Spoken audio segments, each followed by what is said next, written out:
Bismillahirrahmanirrahim. Assalamu alaikum wa rahmatullahi ta'ala wa barakatu. Kyawun yan uwa da abokanai na intanet baki daya, barkanku da warhaka, barkanku da zuwa Cyber Exploit Hausa. Na'am, so insha Allah a bidiyon mu na yau zamu nuna muku yadda ake sauke Termux a cikin wayarka ta Android. Okay, Termux application ne wanda ake amfani da shi a Android domin yin hacking. Okay, so yana serving kamar terminal a cikin Linux. In ba ku san terminal ba, jiya mun yi bidiyo game da matakai 5 da zaka bi domin yin hacking a cikin computer ka. So wannan wajen da nake ta rubuce nake shigar da commands, wannan shi ake cewa da terminal. Okay, so Termux ya samo asali ne daga terminal. Okay, Termux ƙaramin terminal ne wanda zai iya baka dama ka yi amfani a wayarka ka shigar da commands kenan. Okay, so zai iya serving kamar a ce Windows computer ɗinka, kamar command prompt kenan, inda zaka shigar da duk wani command da kake so ka executing. So domin installing Termux zamu je kai tsaye mu buɗe Play Store. Okay, so zamu je mu buɗe Play Store kamar yadda kuke gani, sannan mu je under search bar na nan sama inda ya ce mi search for apps and games, kamar yadda kuke ganin shi a nan kenan, ya ce mi searching apps ko kuma games. Okay, so zamu zo mu danna akan shi, sannan zamu rubuta Termux haka kamar yadda kuke gani. So bayan mun danna Termux zamu zo mu danna wannan arrow ɗin da kuke gani a ƙasa wanda ya bamu damar mi searching. Na kuɗan gafarce ni, kamar yadda kuke ganin shi gashi nan a nan, so na danna shi. Na so kamar yadda kuke gani wannan shi ake kira Termux. Okay, application ne wanda mutane sama da miliyan 10 sun yi downloading ɗin shi, sannan kuma aƙalla yana da mutane 103 wayanda suka bayar da comment ko mu ce suka yi reviewing wannan application ɗin. Application ɗin ba shi da nauyi, MB 18 ne kamar yadda kuke gani a nan.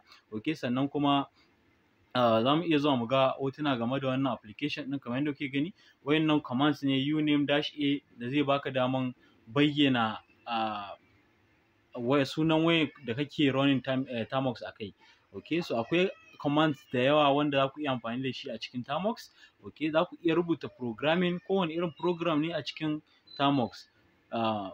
Wannan kenan, so wannan shi ake kira da Termux. So kai tsaye za mu je mu danna install.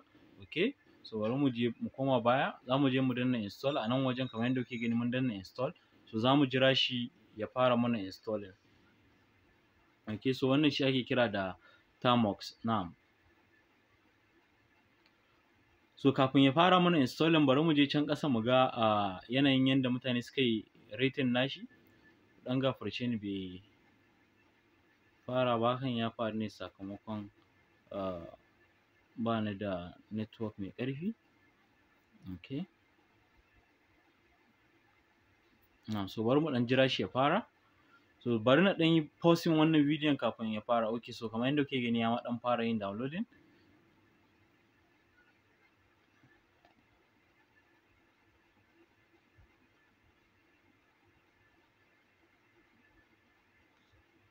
Na'am, so bari ne pausing bidiyon, bana son bidiyon ya ɗau lokaci. Na'am, so bayan Termux ya gama installing za mu danna open a nan wajen kamar yadda kuke gani. So za mu danna open mu ga. Na'am, so kamar yadda kuke gani yana installing. So wannan shine Termux a cikin wayar Android. Okay, so a nan ne za mu fara shigar da commands ɗinmu domin yin hacking. Okay, so wannan kenan. So insha Allah da wannan ne za mu kawo ƙarshen wannan bidiyon. In kai sabo ne zuwa wannan channel mai albarka, muna roƙonka da ka danna mana subscribe button, sannan ka taɓa mana alamar ƙararrawa. Idan kun kasance tare da mu a wannan channel mai albarka, muna roƙonku da ku yi like wannan bidiyon, sannan ku share ɗin shi zuwa ga 'yan uwanku, abokananku, domin su ma su amfana. Idan kuna tambaya ko wani ƙarin bayani ko mai wani kuskure da kuka ga ya kamata ku sanar da mu, za ku iya barin mana shi a can comment section, ko kuma ku tuntuɓe mu a social networks ɗinmu. Za mu bar link a cikin description. So da wannan ne za mu ce Assalamu alaikum wa rahmatullahi ta'ala wa barakatuh. Peace.